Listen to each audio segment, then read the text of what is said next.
Assalamualaikum warahmatullahi wabarakatuh. Baik, pada kesempatan kali ini perkenalkan nama saya Nur Aziza, NIM 2020203861206013. Pada kesempatan kali ini saya akan mempresentasikan neraca Aldin Manufacturing Company tahun 2022 pada mata kuliah analisis laporan keuangan syariah.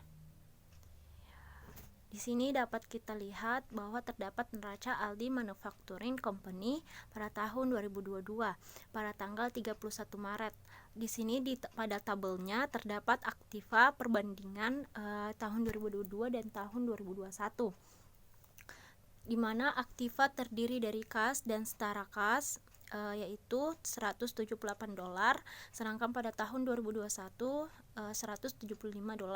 Adapun piutang usaha, persediaan, biaya dibayar di muka, akumulasi pembayaran pajak dibayar di muka, aktiva lancar, aktiva tetap seharga biaya perolehan, akumulasi penyusutan aktiva tetap bersih, investasi jangka panjang, aktiva lain-lain, dan total aktiva.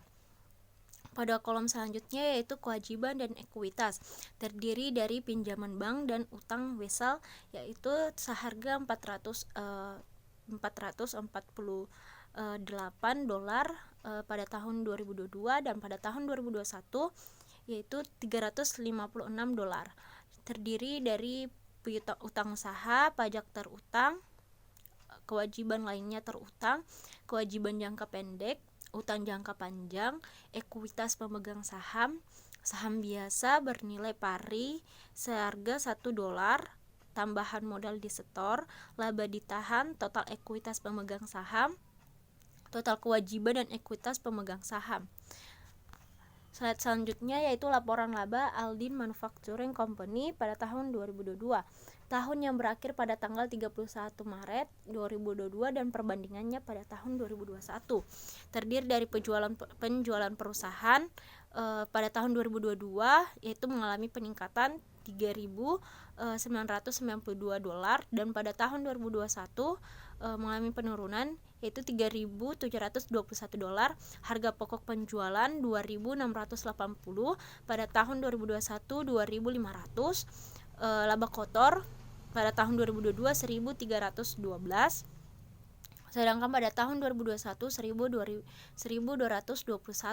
Beban penjualan dan umum terdiri dari $912 pada tahun 2022 dan pada tahun 2021 $841. Laba sebelum bunga dan pajak pada tahun 2022 $400 dan pada tahun 2021 $380. Beban bunga, laba sebelum pajak, pajak penghasilan, laba setelah pajak, dividen tunai, kenaikan laba ditahan. Dan perbandingannya dapat dilihat pada tabel di samping.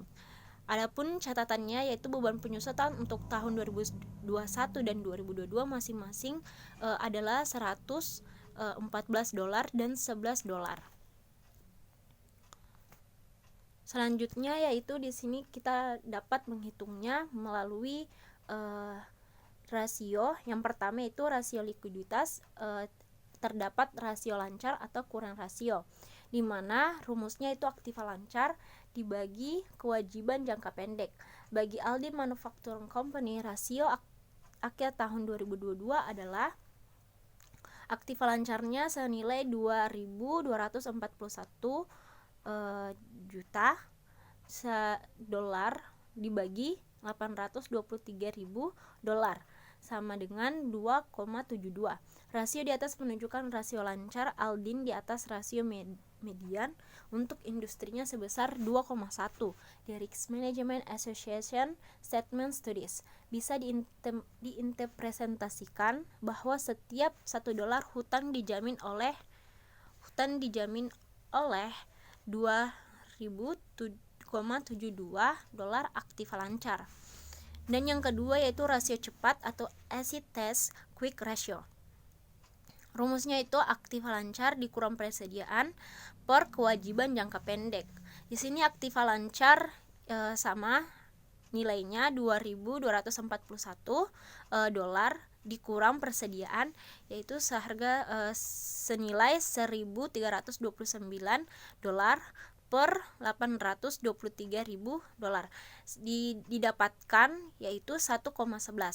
Rasio cepat Aldin agak di atas rata-rata median industrinya yaitu 1,1 yang menunjukkan sejajar dengan industrinya.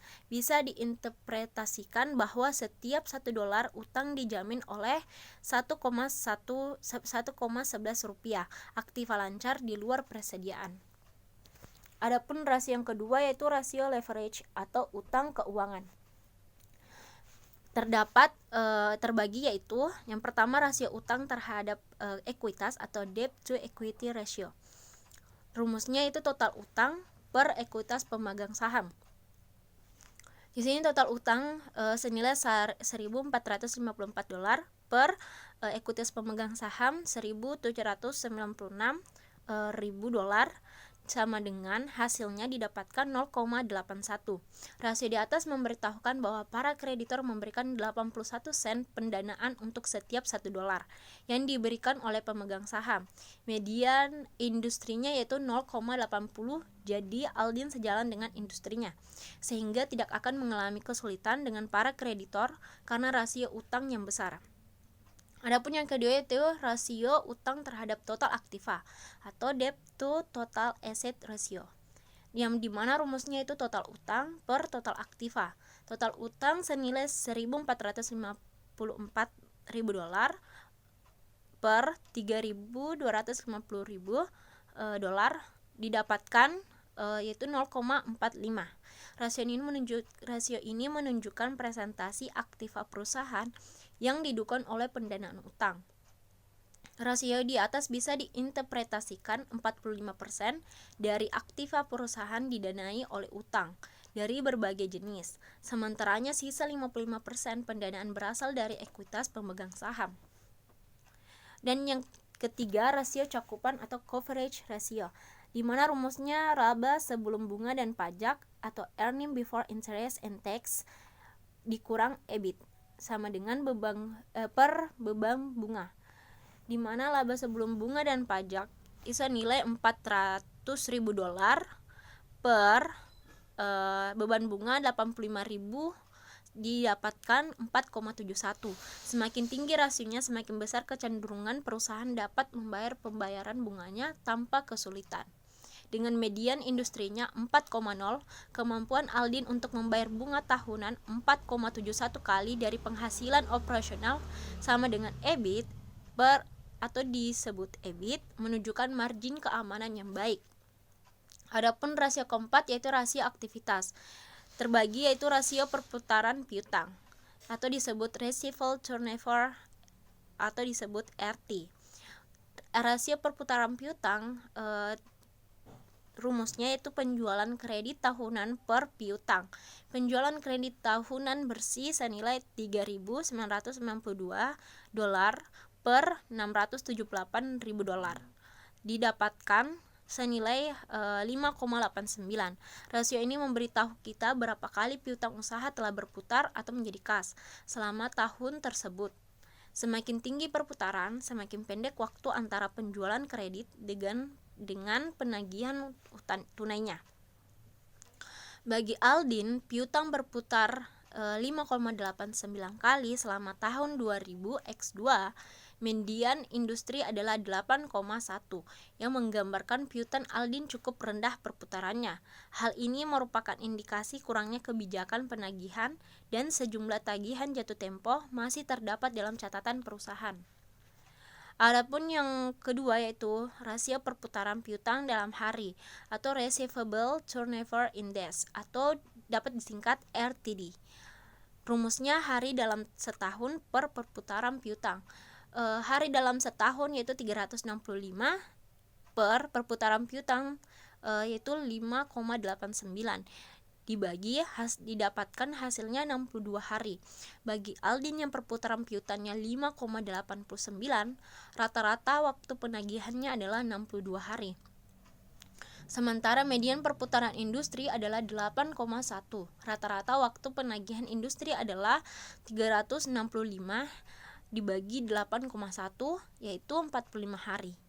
Dan yang ketiga rasio perputaran persediaan atau inventory turnover atau disebut AT ratio. di mana rumusnya harga pokok penjualan per persediaan. Didapatkan senilai harga pokok penjualan yaitu 2.680 dolar per 1.329 dolar, didapatkan 2,02.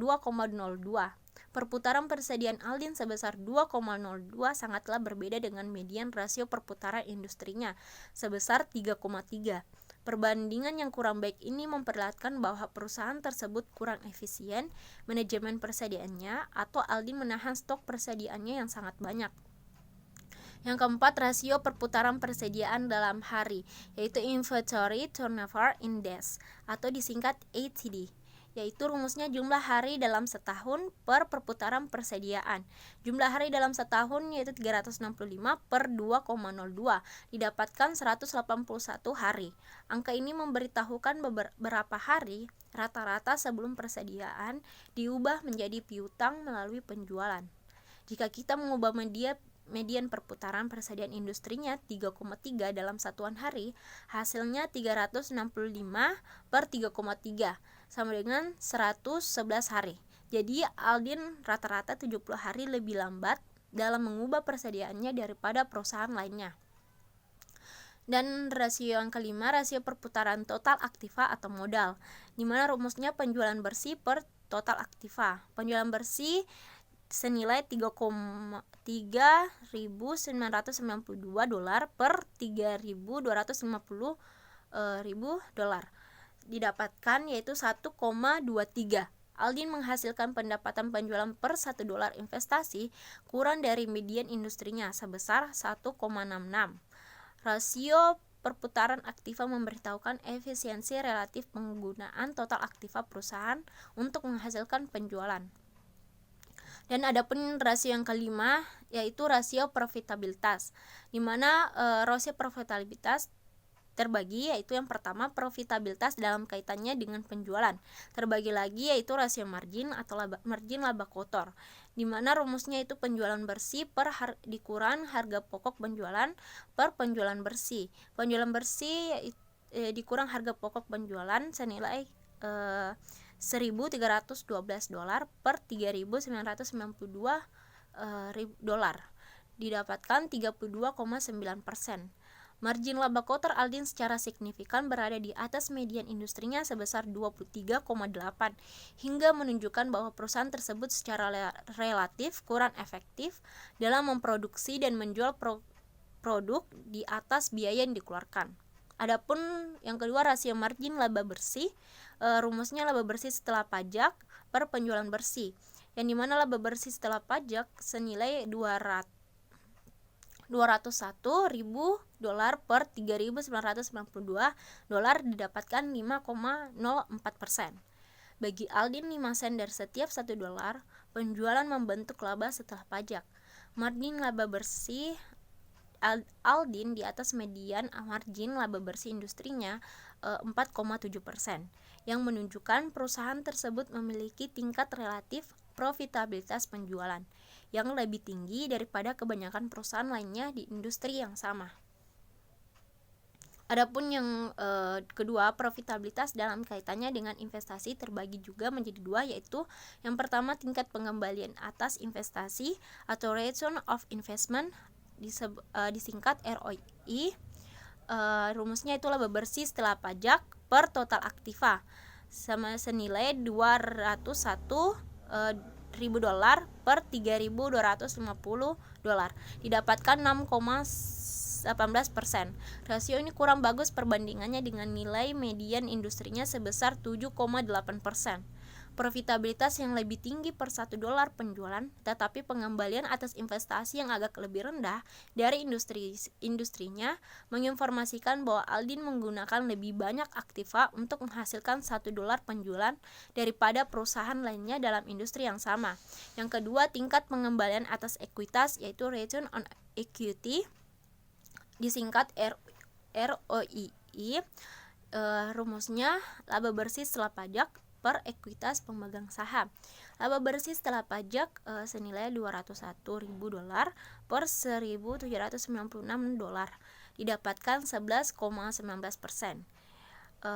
return on equity yang tinggi mencerminkan penerimaan perusahaan atas peluang investasi yang baik dan manajemen baik yang efektif.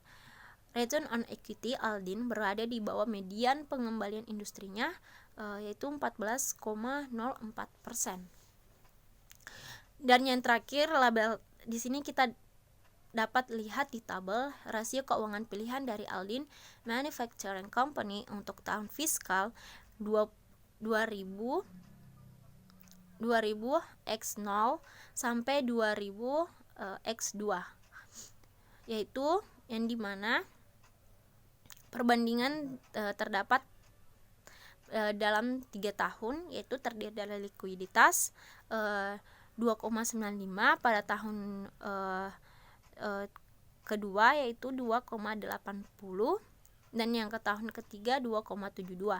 Median industrinya pada tahun 2000 X2 yaitu 2,10. Rasio lancar, rasio cepat, leverage, terdiri rasio utang terhadap ekuitas, rasio total utang terhadap aktiva, cakupan, rasio cakupan bunga, aktivitas, rata-rata waktu penagihan perputaran persediaan dalam hari, perputaran total aktiva, profitabilitas margin laba kotor, margin laba bersih, ROI, sama ROE. Kita dapat lihat perbandingannya dalam 3 tahun pada tabel di samping, dan terdapat median industrinya pada tahun 2000 X2. Baik, itulah yang bisa saya sampaikan. Lebih dan